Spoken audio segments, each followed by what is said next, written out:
আল্লাহর প্রেমের বান্দা হইয়া বাঁচতে আমার ইচ্ছা নাই, আল্লাহর প্রেমের বান্দা হইয়া বাঁচতে আমার ইচ্ছা নাই, মুর্শিদ প্রেমে কাফের হইয়া আমি যেন মইরা যাই।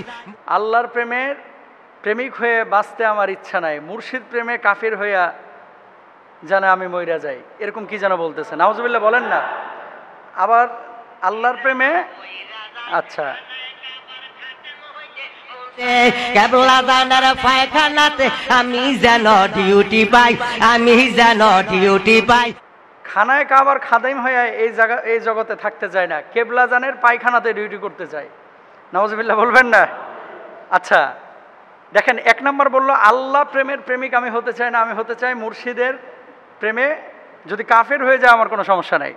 আবার বলতেছে খানায় কাবার খাদেম আমি হতে চাই না, কেবলা জানের পায়খানার যদি খাদেম হইতে চাই তাহলে আমি নিজেকে ধন্য মনে করব, বা সেটাই আমি চাচ্ছি, কামনা করছি। জোরে সোরে একবার বলেন নাউজুবিল্লাহ। আমি বলি হক্কানি পীর মাশায়েখ যারা বাংলাদেশে আছে তারা আমাদের কলিজার টুকরা, তারা আমাদের মাথার মুকুট, তারা আমাদের চোখের মণি, কোনো সন্দেহ নাই। যারা হকপন্থী, যারা কোরআন হাদিস মানে, যারা শিরক বেদাতের সাথে নাই, যারা ইসলামী আন্দোলনকে সমর্থন করে, যারা আল্লাহর জমিনে আল্লাহর দিন কায়েমের জন্য চেষ্টা চালায়, যারা অহেতুক আউল বাউল ফাউল কোনো আলাপ আলোচনা করে না।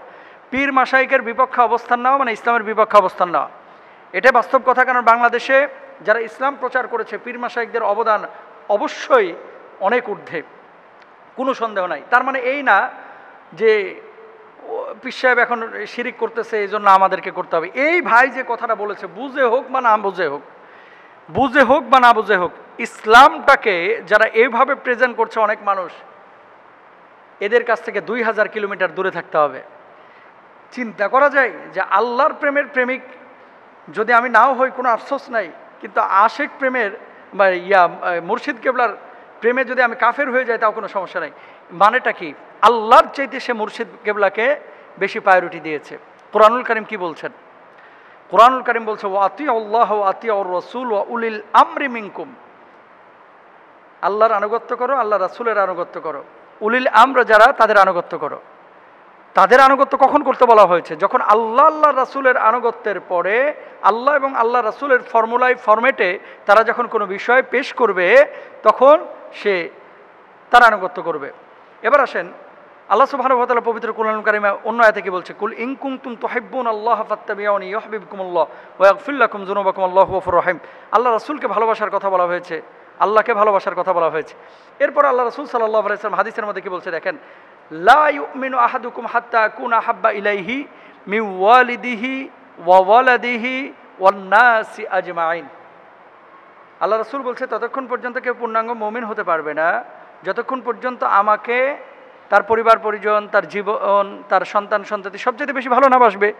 তো মুর্শিদ কেবলার চাইতে বেশি ভালোবাসতে হবে হচ্ছে আমার নবীকে, আমার নবীর চাইতে বেশি ভালোবাসতে হবে আমার আল্লাহকে, আর আমার নবীকে ভালোবাসা আল্লাহকে ভালোবাসা হয়। এখন মুর্শিদ কেবলার ভালোবাসা যদি তাকে কাফের বানায় ফেলে, সে কাফের হইতেও রাজি আছে, নাউজুবিল্লাহ মিন যালিক। ইমান তার নতুন করে আনতে হবে যদি এই ধরনের কোনো কথা বলতে মানে সে বুঝে শুনে বলে থাকে। ইমান থাকবে না তো ভাই।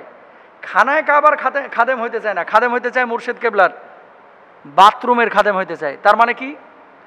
খানায় কাবার চাইতে ওই মুর্শিদ কেবলার বাথরুমের অনেক মূল্য বেশি, তাই না?